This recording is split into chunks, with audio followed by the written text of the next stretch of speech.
আপনাদের উত্তর দিনাজপুর পাশেই হবে মনে হয়, সেখানে এসেছিলাম। আর এই দক্ষিণ দিনাজপুরে দুবার আসা হচ্ছে।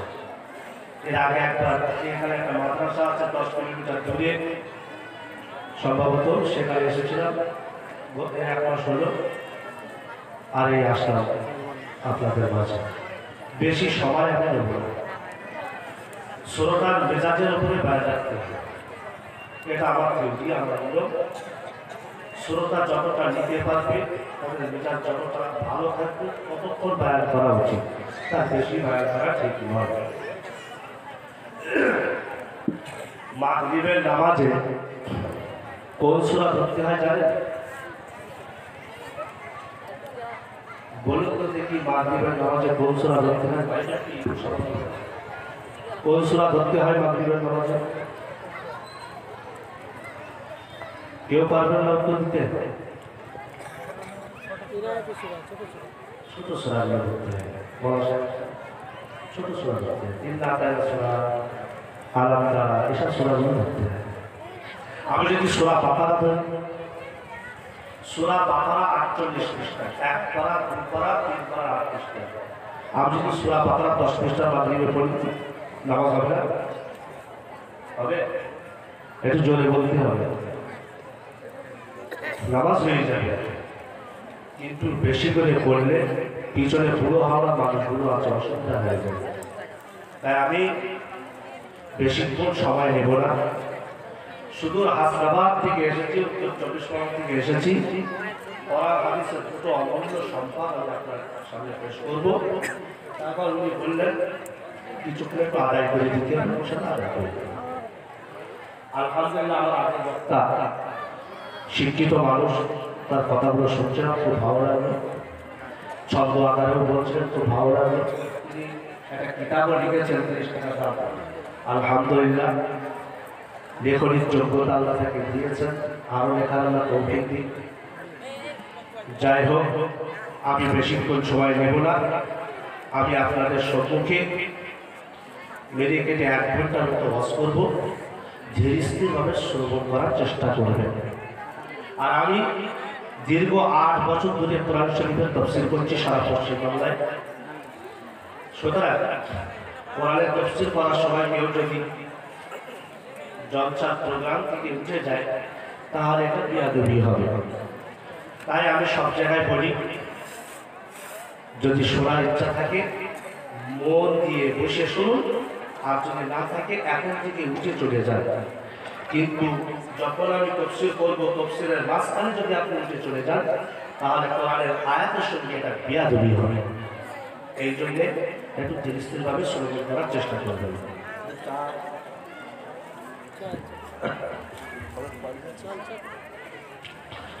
প্রিয় ভাইরা আমার, কালকের দিনটা খুব কষ্টের উপর দিয়ে গিয়েছে। 2 বছর হলো আমার মোটরসাইকেলের বয়স। হাসনাবাদ নদীর এই পারে এসে আমি যথারীতি ট্রেন ধরেছি। আমার এই ছাত্র ক্লাস শিক্ষক দুজনে আমরা ট্রেনে উঠেছি।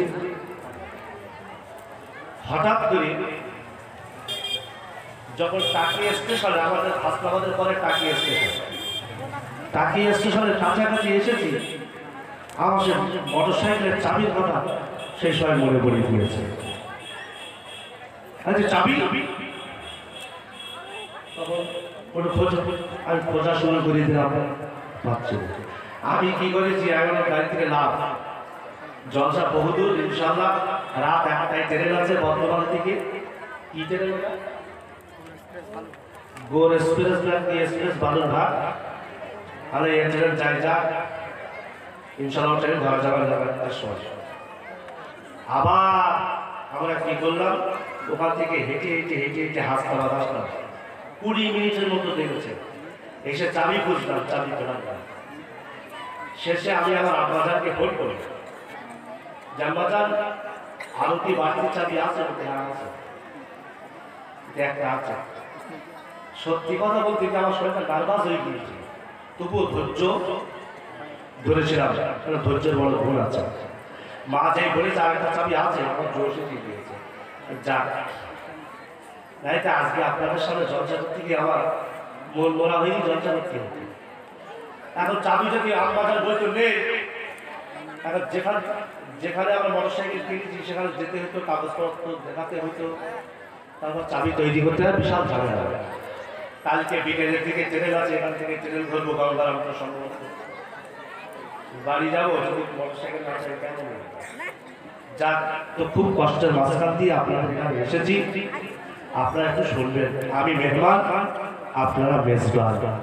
মেজবানের উচিত মেহমানের খাতির তাওয়াজ করার যত্ন করা। তাই আপনারা কেউ এখান থেকে উঠে যাবেন না। রাত গভীর হয়ে গিয়েছে, 12টা বাজতে যায়। আর কমিটির লোকেরা, বিশেষ করে যে বাড়িতে আমি ছিলাম, জনাব মাওলানা হারিস সাহেব, ইনি মেমারি মাদ্রাসার শিক্ষক, অধ্যাপক প্লাস আমারও শিক্ষক। উনি আমাকে বললেন আশেপাশে একটু হিন্দু ভাইরা থাকে, একটু সেইভাবে ভাইরা করবে। যাক, এখানে হিন্দু ভাইরা থাকে একটু হাত তুলবেন প্লিজ। আমার হিন্দু ভাইরা যদি কেউ থাকে একটু হাত তুলবেন এখানে, যদি একটু হাত তুলতে ভালো। আচ্ছা, পাশে যাক যাক ভাইরা,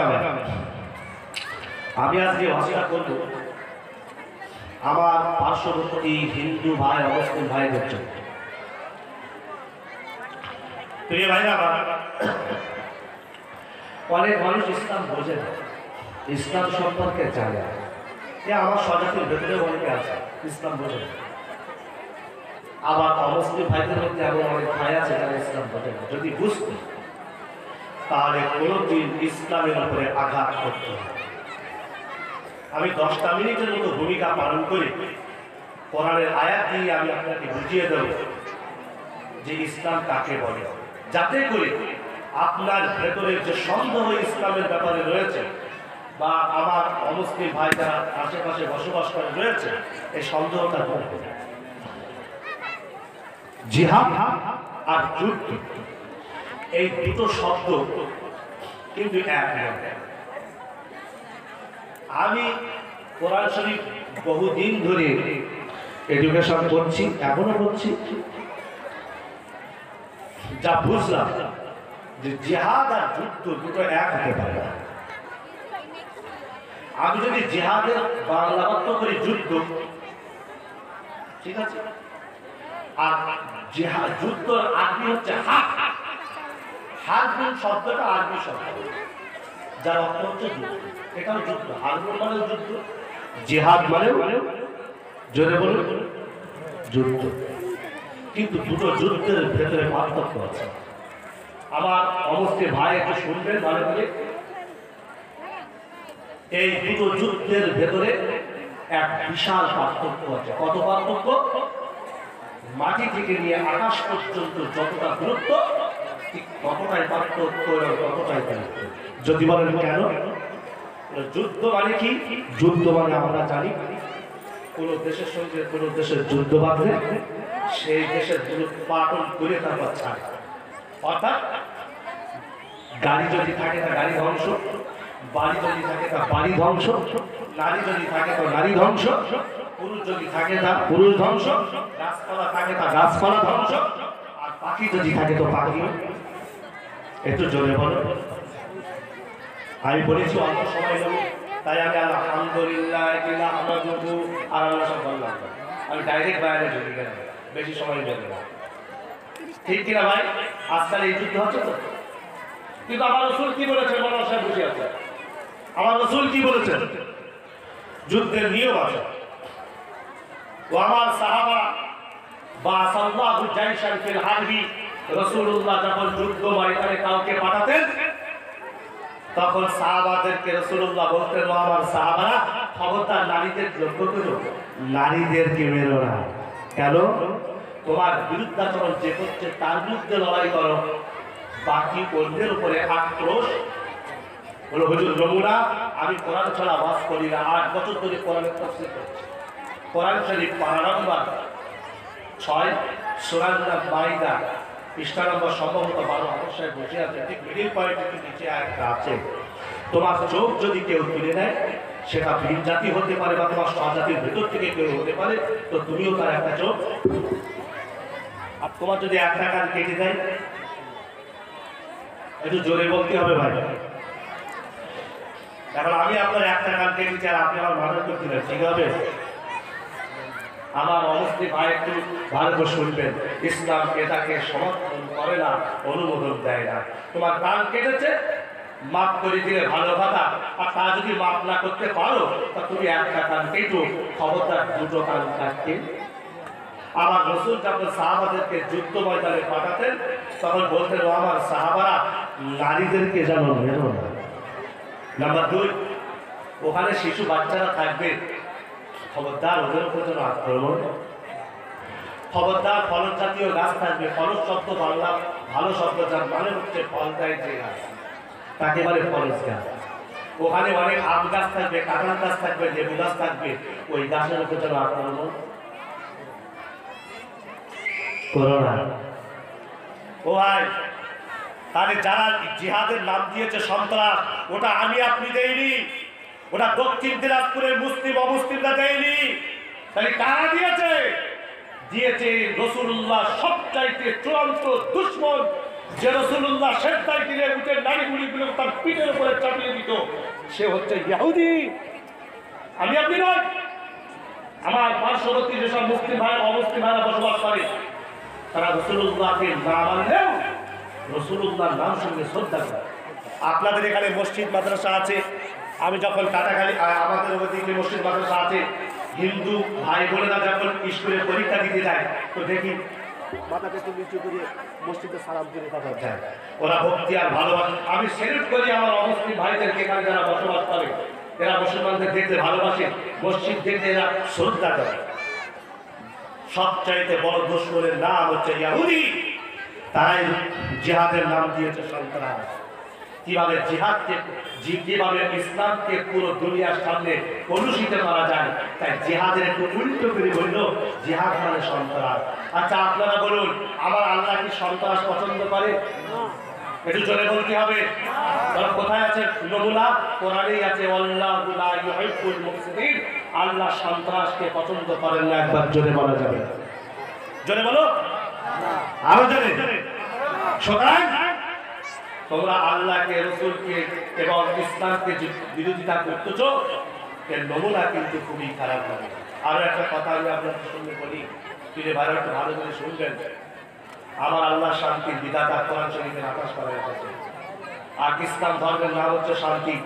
আর যাকে আল্লাহ শান্তি করে পাঠালেন, শান্তির দূত করে, তার নাম কি? জোরে বলো। 63 বছরের জিন্দেগিতে একদিন আরাম করে চলে যাবে হয়েছে? কোনদিন এরকম হয়নি। রাসূলুল্লাহ সাহাবাদের নিয়ে দাওয়াত দিয়ে ফিরে আসছেন, আল্লাহ রাসূল একটু আরাম করবো বাড়িতে, আর সময় নেই। বলতে না, আমি যদি 2 মিনিট আরাম করি, হতে পারে ওই যে পাহাড়ের উপরে যে মহিলাটা বসে আছে, বেঈমান হয়ে মারা যেতে পারে। আমি উপরে যাব, ওখানে গিয়ে দিনের দাওয়াত দেবো। উপরে গেল, দিনের দাওয়াত দিল, বাড়ি চলে গেল। সকালবেলা পরিবার মৃত্যুর খবর আসলো। নবীজি বললেন, যদি আমি 2 মিনিট অলসতা করতাম, এই মহিলাটা বেঈমান হয়ে পৃথিবী থেকে বিদায় দিত। আমি অলসতা করিনি, কষ্ট করেছি বলেই আমার কষ্টের সুফল মেরেছে, ইমান করা হয়ে জান্নাত চলে গেছে। একবার জোরে বলুন না সুবহানাল্লাহ। ও ভাই, সারাটা জিন্দেগি নবী কষ্ট করেছেন। আমি আপনাকে যদি বলি, এতগুলো মানুষ বসে আছেন, মা বোনেরা বসে আছে, আমি যদি বলি সমাজের মধ্যে সবচাইতে ভালো লোক কে, উত্তর অনেকে অনেক রকম দেবে, কিন্তু সঠিক উত্তরটা এখানে অনেকে দিতে পারবে না। আমি আপনাকে প্রশ্ন করি, তারা জলসার দিকে এগিয়ে যাচ্ছি, বলুন তো দেখি, এই সভ্য সমাজের ভেতরে সবচাইতে আল্লাহর কাছে উৎকৃষ্ট ব্যক্তিকে, সবচাইতে ভালো ব্যক্তিকে কে? একজন বলতে পারবে? যে কোনো একজন তার জন্য দোয়া করবেন ইনশাআল্লাহ। অনেক জলসা তো শুনেছেন, বলুন, যে কোনো একজন দাঁড়িয়ে বলুন বা বসেই বলুন, সমাজের ভেতরে সবচাইতে ভালো ব্যক্তিকে এক করে বলুন। ভাইটা বলেছেন পরেশগার, আপনাদের ভেতরে কেউ বলতে পারবেন? আপনি পারবেন? বলুন, কারো যদি বলতে থাকে বলুন।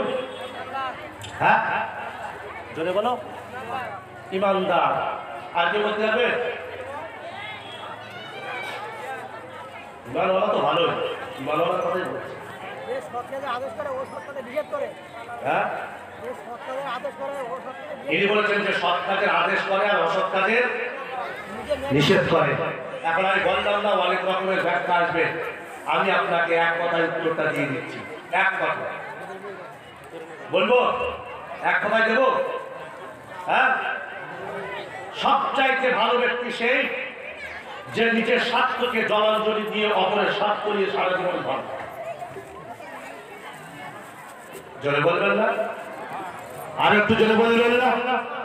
আমার নবী 63 বছরের জিন্দেগিতে সারা জীবন নিজের জন্য ভেবেছেন না উম্মতের জন্য ভেবেছেন?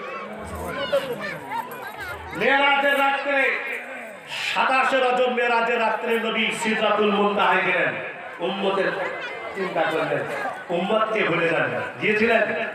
জাননি, উম্মতের চিন্তা করেছেন, উম্মতের ফিকির করেছেন।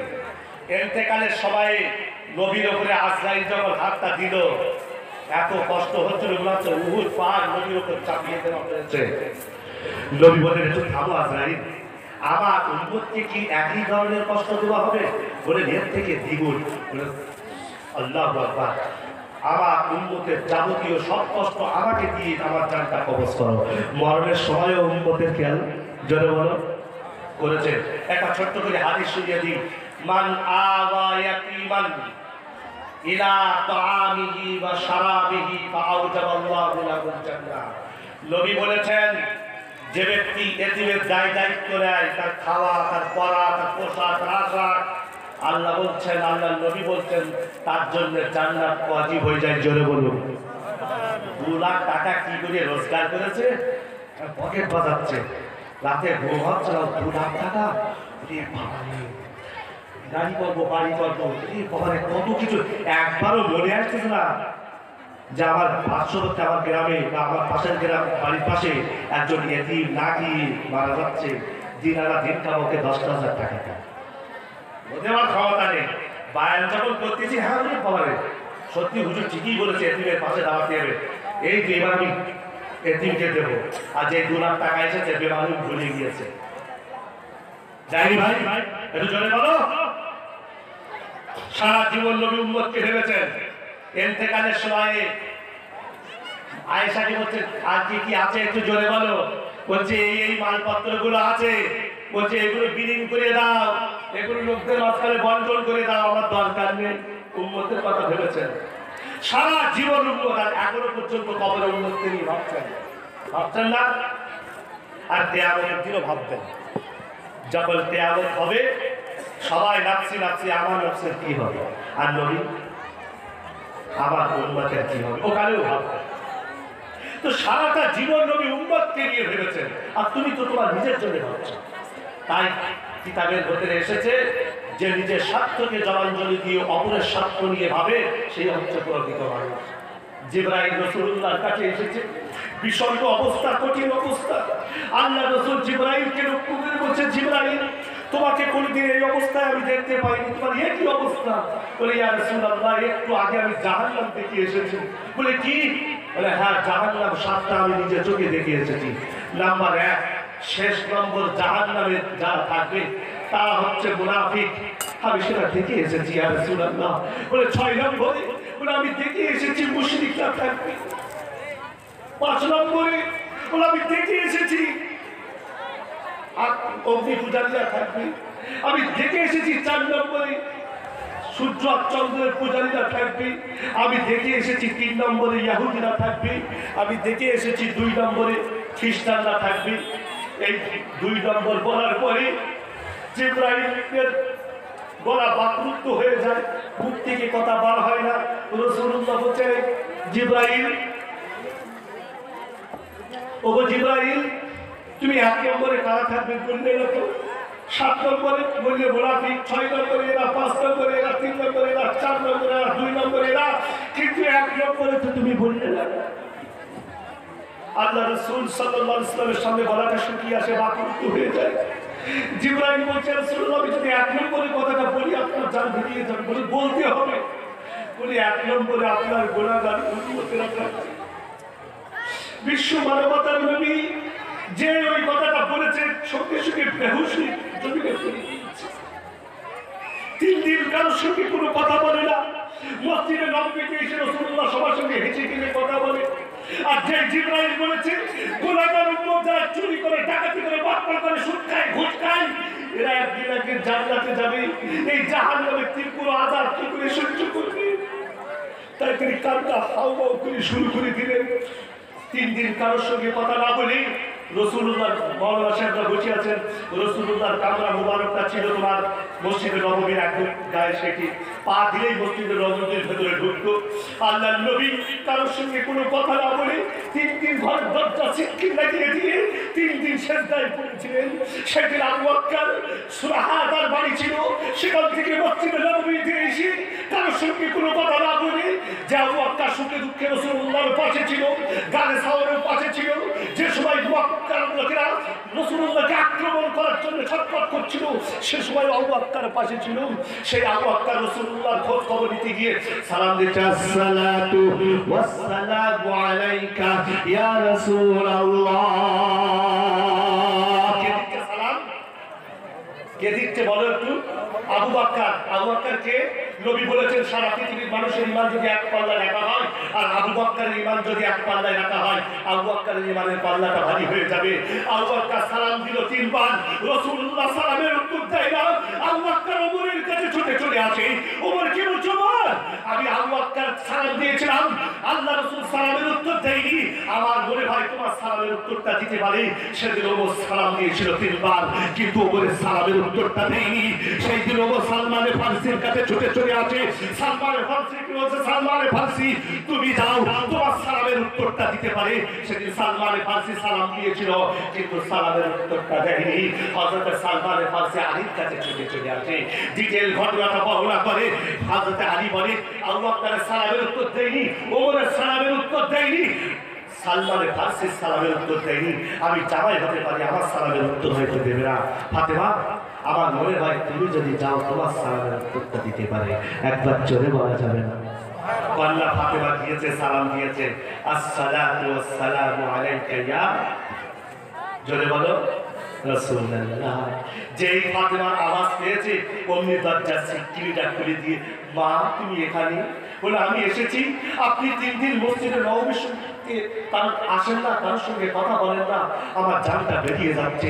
কখন আপনি এই ঘর থেকে বার হবেন, সবার সঙ্গে কথা বলবেন? বলে মা তুমি এখন যাও, আমার কথা বলার শক্তি আমার নেই, আমার গায়ে শক্তি হারিয়ে গিয়েছে। তুমি যাও, আমি তোমাকে পরে বলবো, যাও তুমি যাও। ফাতিমা চলে যায়, সিটকিন লাগিয়ে নবী আবার সেজদায় পড়ে যায়। কোরআনের আয়াত নাযিল হয়ে যায়। হাফেজ সাহেব বসে আছে, ওয়ালা সাউফা ইউতিকা রাব্বুকা ফাতারদা। প্রেমিক প্রেমিকার কাছে যখন যাই, তোমাকে ছাড়া আমি আর থাকতে পারি না। যেভাবে হোক তোমাকে আমার বিয়ে করাই লাগবে, যেভাবে হোক তোমাকে আমার পেতে হবে। তুমি না হলে আমি দুনিয়ার জীবনে বাঁচবো না। সত্যিকারে আশিক মাসুককে ঘর থেকে বার করে আনবে, এমনি এমনি ছেড়ে দেবে না। আল্লাহ বলবেন, আল্লাহ রাসূল বলছেন, যতক্ষণ উম্মত মাফ না হবে আমি রাসূল সেজদা থেকে উঠব না। আল্লাহ বললে, হাবিব এতটা তোমার মহাব্বত, তোমার জন্য উম্মতের জন্য আয়াত নাযিল করে দিচ্ছি, অসুবিধা তোমার হবে না। কোরআনটা একবার খোলো না, কোরআন শরীফ পারা নম্বর 30, সূরার নাম সূরা যুহা, পৃষ্ঠা নম্বর 120 আয়াত আছে, ওয়ালা সাউফা ইউতিকা রাব্বুকা ফাতারদা। হাবিব কিয়ামতের ময়দানে তোমার উম্মতকে এতটাই আমি দেব, তুমি খুশি হয়ে যাবে, অসুবিধা তোমার হবে না। যেদিন কেউ কারণ হবে না, সেদিন আমার নবী তোমার পাশে দাঁড়াবে, অন্য কেউ পাশে। যে বন্ধুকে কলা খাওয়াচ্ছ, আপেল খাওয়াচ্ছ, জাম খাওয়াচ্ছ, কাঁঠাল খাওয়াচ্ছ, যে বন্ধুকে না দেখতে তুমি থাকতে পারো না, ওই বন্ধু তোমার কিয়ামতে কোনো কাজে আসবে না। তো যে আসবে তার পাশে সারা তুমি দাঁড়াও না।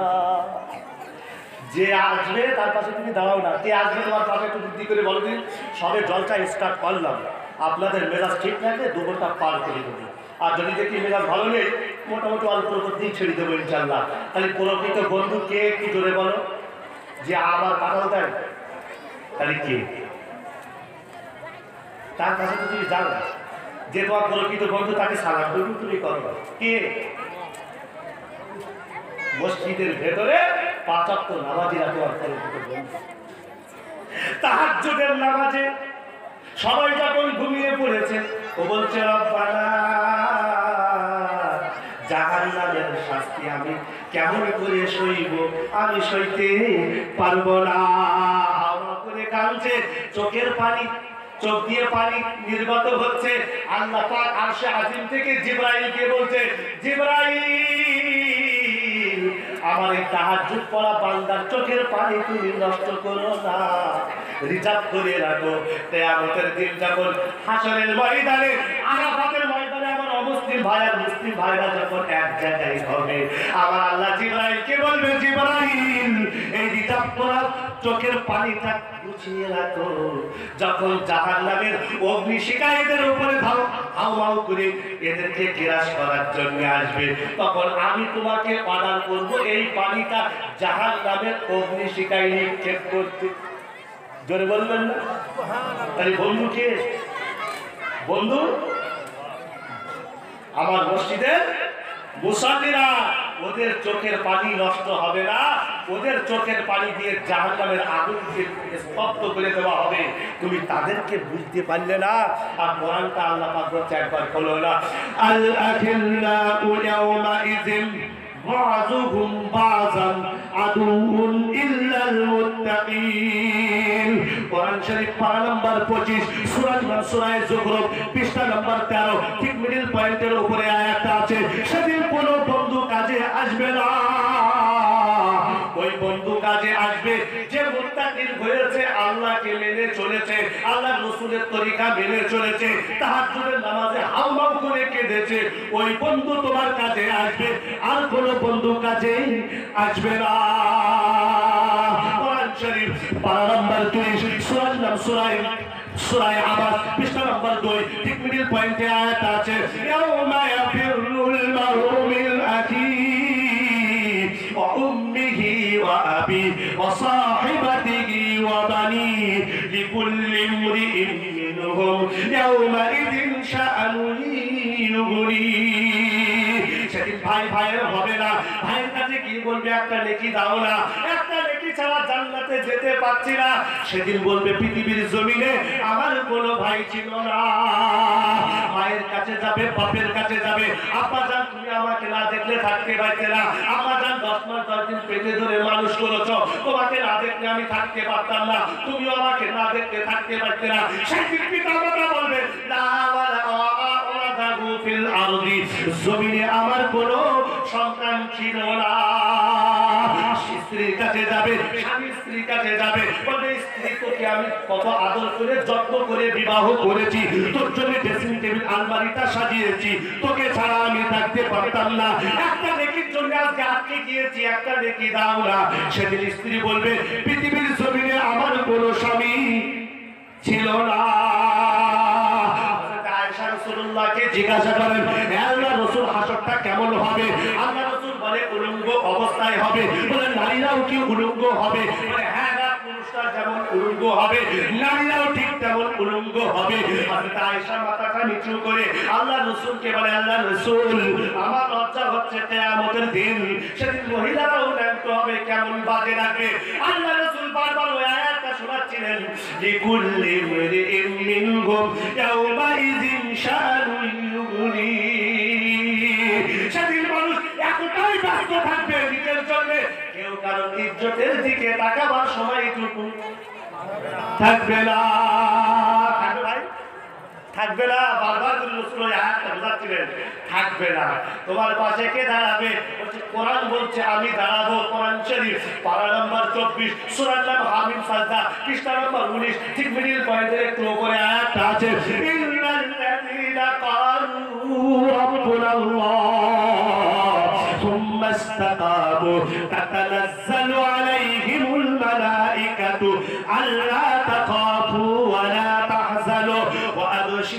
ফিল জান্নাতিল্লাতী কুনতুম তুআদুন।